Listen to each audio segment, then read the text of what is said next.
Hi, my name is Shannon Stricker, and this is Hey Bay City.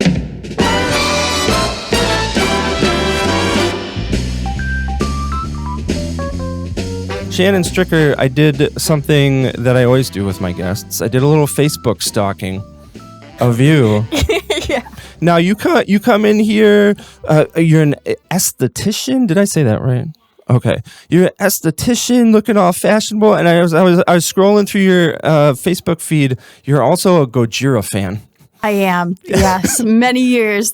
That's going. deep into metal. Yeah. How'd you get into Gojira? You know, this one time in college, I went to a metal concert and it was Gojira, and that's probably the only metal band I held on to throughout my life. Yeah. But I just love them. They're powerful. Yeah. Their stage presence is awesome. We're Gojira from France. Like, How many shows have you been to? oh, probably 6. Wow. 6 or 7. Yeah. A bass player touched my hand once. Oh, really? Yeah. Okay, we won't tell Joe. Yeah. Before I knew who Joe was. Yeah. What is it about metal that you love? I think my life is so busy, it allows me to escape to a different place, a different world, a different time. Yeah. I don't know. And they're wonderful. Ah, I love that. I mean, I just typically you don't meet like an actual metal fan. I was like, I got to bring this up right away at the beginning. Check that off your list. There you go. Yes, interview is done. So you're from Savannah, Georgia. Is that correct? Yes. I've never been to Savannah. Is it awesome? You know, my family moved around a lot. I grew up in Florida, actually. Born, I don't even remember what age I was, but I was born there. And I used to talk like this, like, Daddy, I got something in my pocket. Yep. Never seen snow before, and ended up in Bay City. I grew up in Bay City initially. So, wow. Yeah. Okay, so initially born in Florida. Then from Florida, where did you go? So initially born in Georgia. Oh, Georgia. We moved to Florida. Then Florida. And then we moved up here. And then to Bay City. Oh. Well, how long were you in Georgia for? Probably first 5, 6 years of my life. And then how long were you in Florida for? Off and on till I was maybe 10 or 11. Okay. And then to Bay City. Then to Bay City. What caused the move from Florida to Bay City? My dad's job. He worked for a brokerage firm, and so we moved a lot. Never settled in one place. Yeah. So, yeah. Till Bay City. Until you found your home sweet home. Yeah. About what age did you end up here? 10 or 11. And then I moved around a lot, had a bunch of different careers, and I think in 2015, I finally moved back to Bay City because it's just my home. I love it here. Yeah. Yeah. Is that about when you started your cosmetology esthetician career? Yeah, it is. Tell me about that. I always wanted to work at this beauty store on Wilder Road. That was like my dream, just to work there even. And I was married at the time, and I called he's my ex-husband. We're good friends. But I said, I'm going to quit my job. I need to go be an esthetician. God is telling me I have to do this, and I'm just going to do it. So I need $13,000 and to quit my job. Wow. And I did. And the school I own now was a whole nother entity. And that closed down. Mm-hmm. And I saw the building. It had a few things I needed and a lot that I didn't need. But I was like, that's it. Like, I think Joe and I got married. And the next day I was like, 2 a.m., Joe, I have an idea. Surprise, now that we're married. Yeah. I was like, so you're either going to continue to be my husband or I'm just going to go do this. You don't have a choice. Was he supportive initially? And I'm pretty sure I could be like, hey, I want to open a cricket bug circus. And he would be like, okay, if you think you can do it, I know you can. Yeah. So, yeah. That's cool. Yeah. What was the draw to cosmetology? And one thing my husband and I love, we make people feel good. Mm. At the restaurant, it's like people are either starting or ending their day with us. With cosmetology, I get to make women feel good. I develop a long-term relationship with them. I've had the same clients for years. My students are all there to do the same thing that I wanted to do. I had a dream, and to just be a part of it and give them some of the tools they need and to watch them grow. They come into me knowing nothing, and they're these little babies who are like, I saw this on YouTube. I'm like, no, girl, this is a career. And you can do this, and it is a lot, but it's amazing. Like, I can't even explain it. That's an interesting addition to what you're doing, because typically it's you come here and we'll do your hair, we'll do all the beauty stuff, and then you go away. But you have this additional layer that it's also school on top of it. Yeah. Was that always a dream from the beginning to have a school as well? Okay. If you talk to most of my clients who were with me from when I first started anything, all I ever talked about was one day I just want to open a school, because I love what I do. And if I can do it, I had a hard life. If I can do it, anyone can do this. You just have to want it. Yeah. Oh, I love it. Gives me all the warm fuzzies. You can totally say no to this, but you just mentioned that you did have a hard life. Yeah. Do you want to talk about that at all, or no? Sure. Okay. I'll sugarcoat it a little bit. Yeah, that's fine. I don't want to scare anybody. Yeah. Sugarcoating is fine.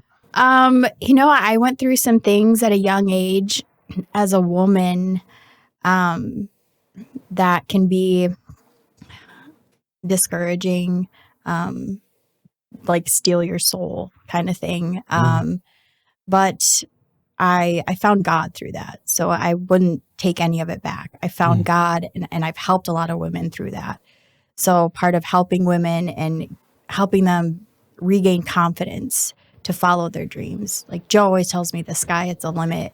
And I believe that. And finding God was the best thing that could have happened to me. And I'll pray like, hey, God, I want a white car. And one will just show up in my price range. So having that unwavering faith and pulling everything together and pulling yourself out of anything. I've been through some stuff. And coming out on top. So proving whoever turned me down or hurt me, proving them wrong. They wanted to steal something from me. And what is the saying? The devil went down to Georgia. Yeah. There you go. It's always an interesting theme when I talk to specifically people who have been through some stuff.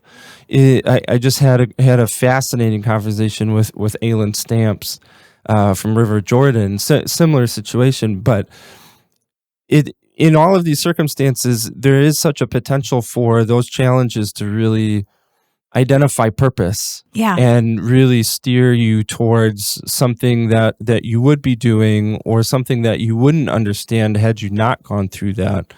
And I think that while we don't ever want those things to happen in our lives, you talk to so many people who look back and have a similar stance as you, saying, what I went through was terrible, but I'm able to talk with other women who have gone through similar things in a different way had I not been able to do that. Do you find that to be true?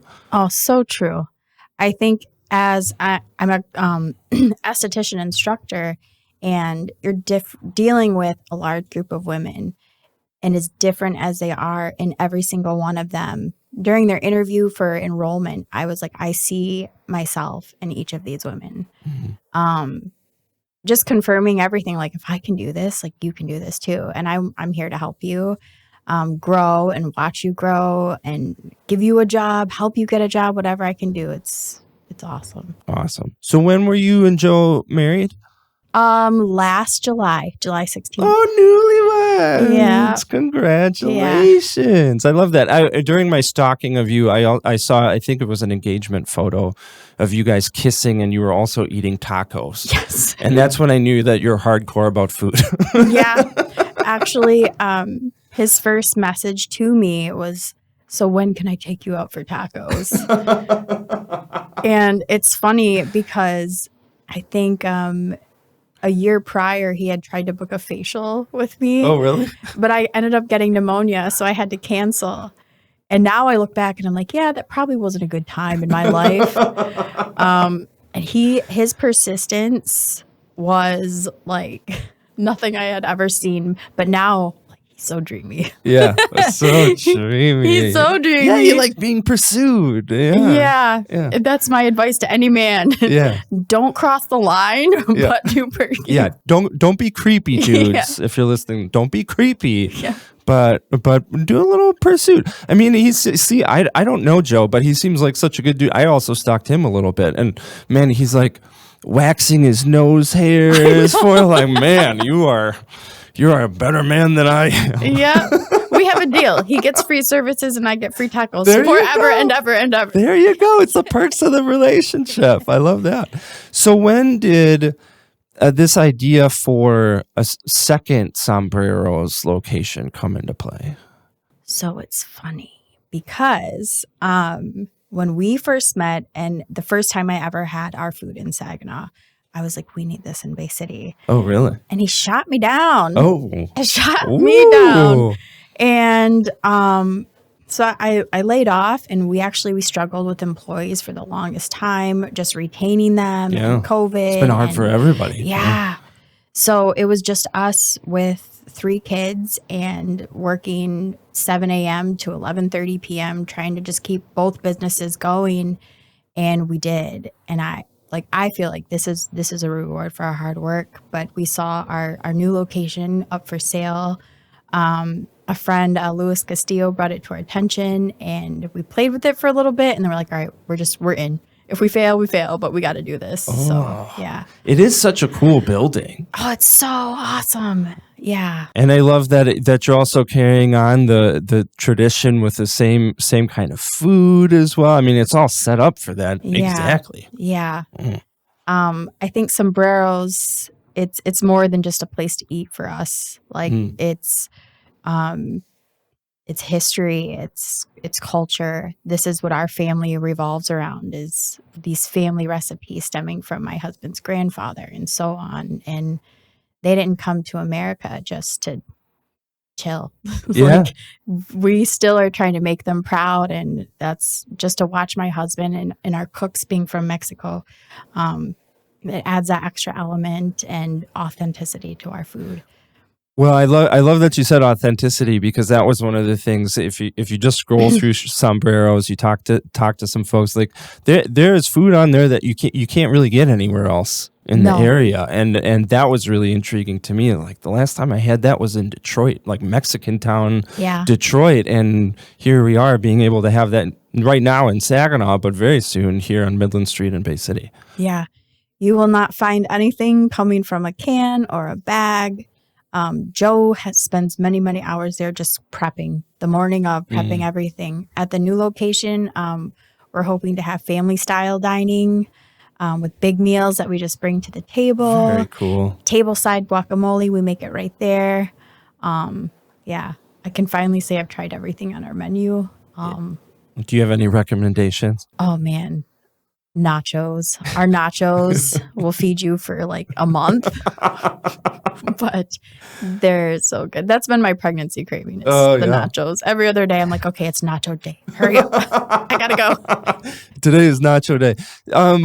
I would not have thought this way had I not just experienced the magic of family style dining, because my wife and I we just went on a vacation with my twin brother and his wife, and we went to this restaurant, and it was packed full of people. We walked in, and we'd never been there. I didn't know what to get, so we asked the waiter like what should we get?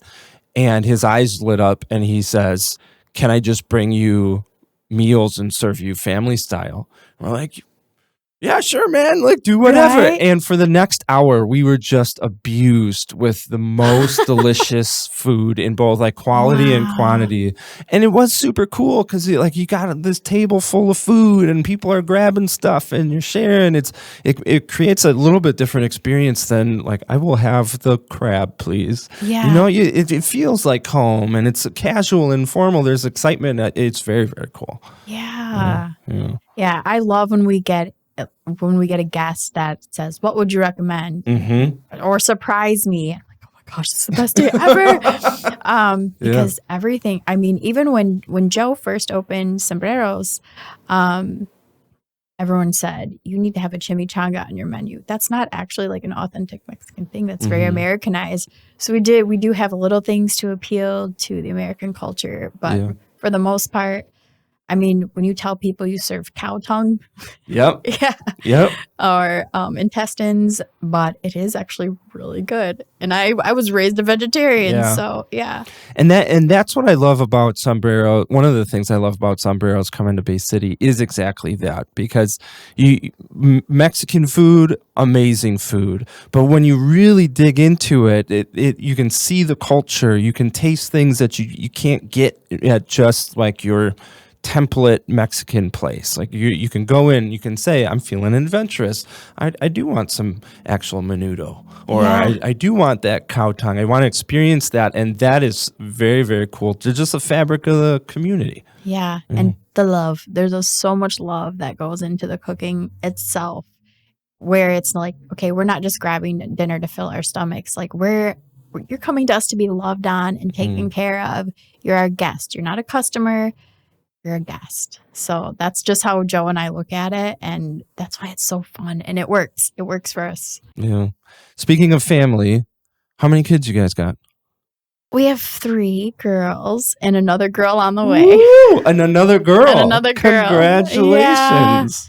Yeah. I also have 3 girls. You do? Yes. Not a 4th one on the way, I don't think.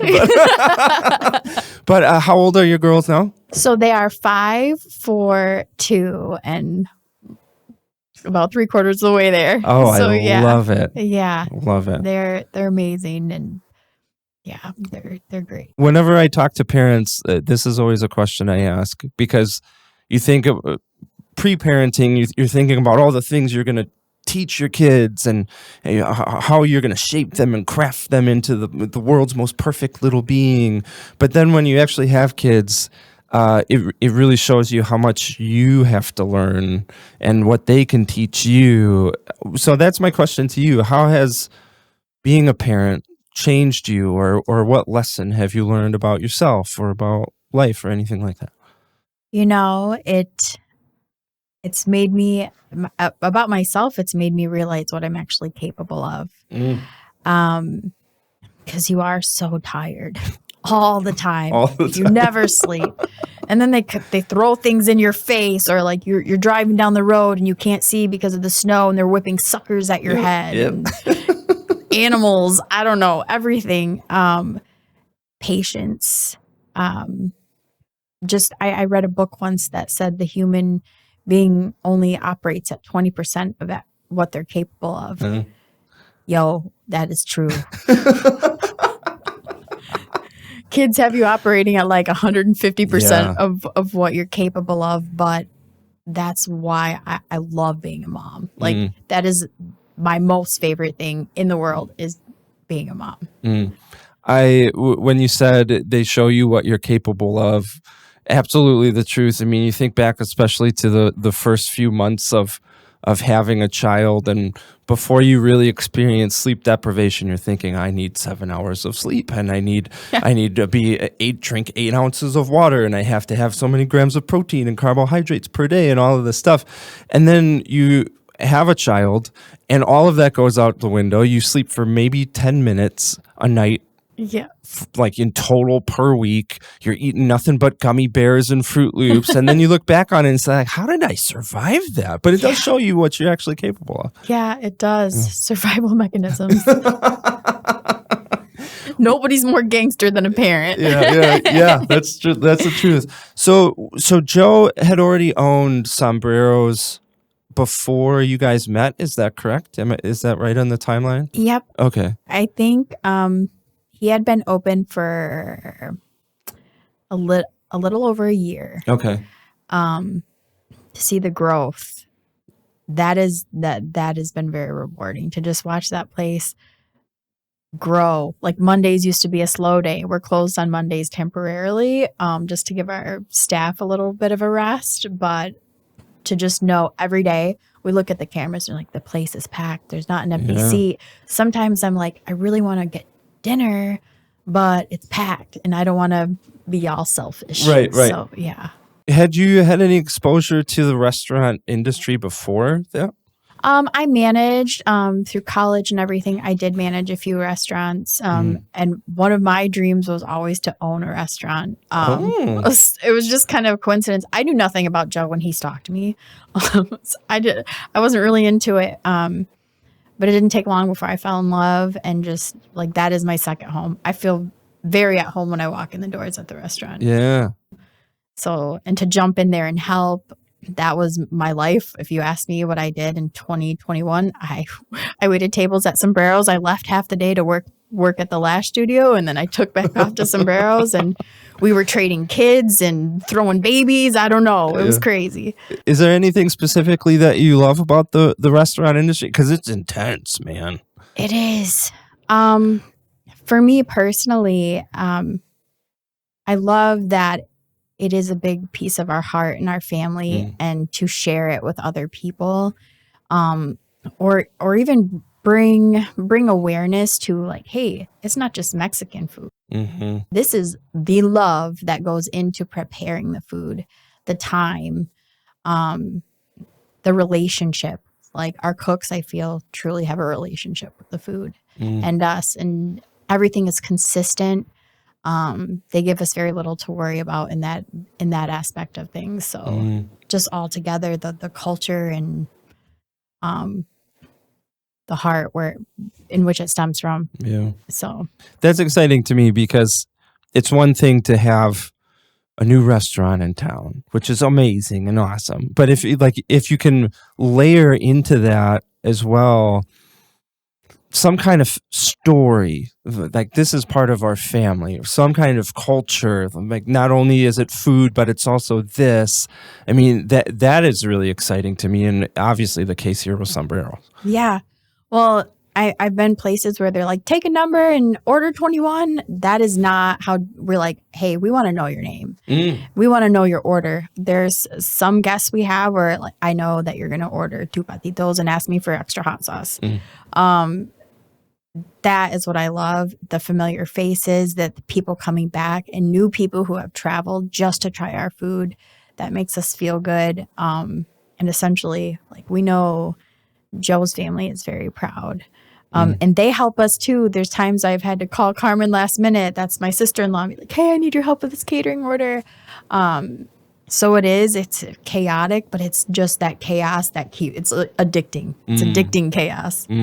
When through my work with the city of Saginaw, I was exposed to the richness of the Hispanic, Latino, Mexican culture and community that we have here in this area. And it's been one of the greatest gifts of my life. There is such an immense passion.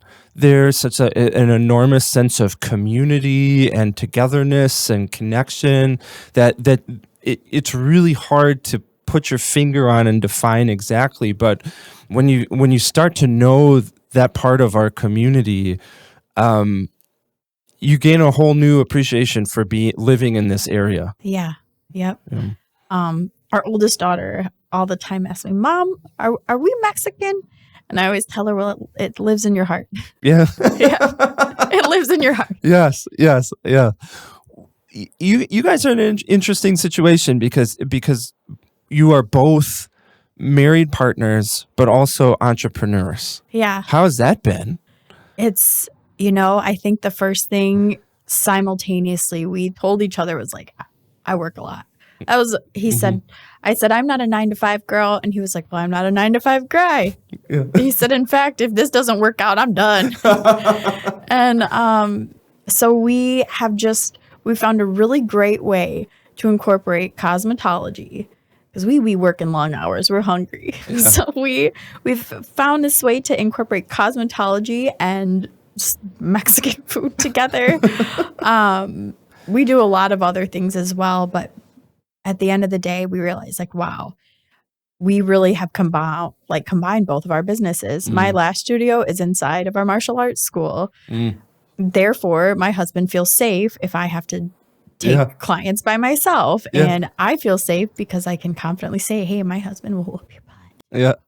That's such a great point. Like this integration, because it would be really easy to be consumed with work and trying to make your businesses work outside of your relationship, but it sounds like you're kind of moving those things together so that it is a little bit more integrated. Yeah, well, and we have flexibility. So a lot of the times we'll just trade, or we need someone at the house with the kids. We have sick kids sometimes, and we still have to make both businesses run. So we're back and forth all day, taking turns, picking up kids, dropping them off at school. We found a way to make it work. Sometimes he's at the cosmetology school building things for me, and I'm at the restaurant making tacos. Like we make it work. We're there for each other every single day. And it's kind of like when you're little and you have this best friend and you're like, we're going to own this business and we're going to build this house. I found that with my husband. It's amazing. Oh, yeah.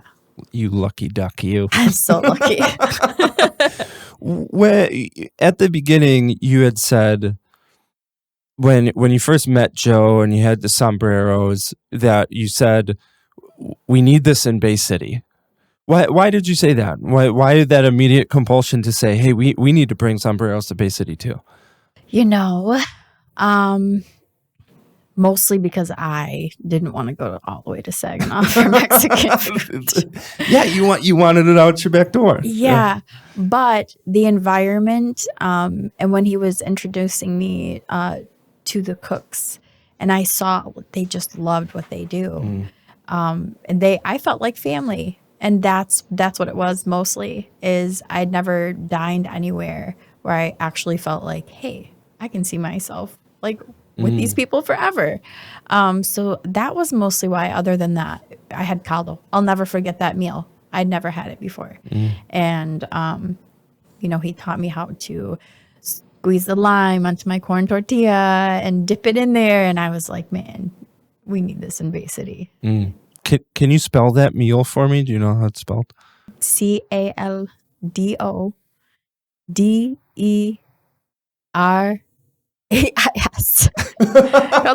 Caldo de res. I can say it better than I can spell. Welcome to the Hey Bay City spelling bee. I just want to make sure that I type it correctly in the caption. I love that you saw one food, but also that there was something more than just food, and you wanted to bring that here. Yeah. Yep. When you guys announced the new location, end of Midland Street, what was the initial reception like? It was crazy. In fact, I avoided our Saginaw location for a week because I'm always in a hurry, and I'd be cornered like, when are you opening? We want to know right now. And we're like, man, we haven't even thought about it yet. We were just coming up with our game plan. The building has been closed for a while, obviously. So there's a lot of work to do. I can say I have never been so excited to go and clean something. Not because it's super filthy, but just because I can't wait to serve Bay City and my people, my high school teachers. Some of them I still run into and talk to. So that part, I told Joe, this is going to be like a big high school reunion for me. Yeah, that's got to be exciting to kind of serve your home community in that way. Yeah.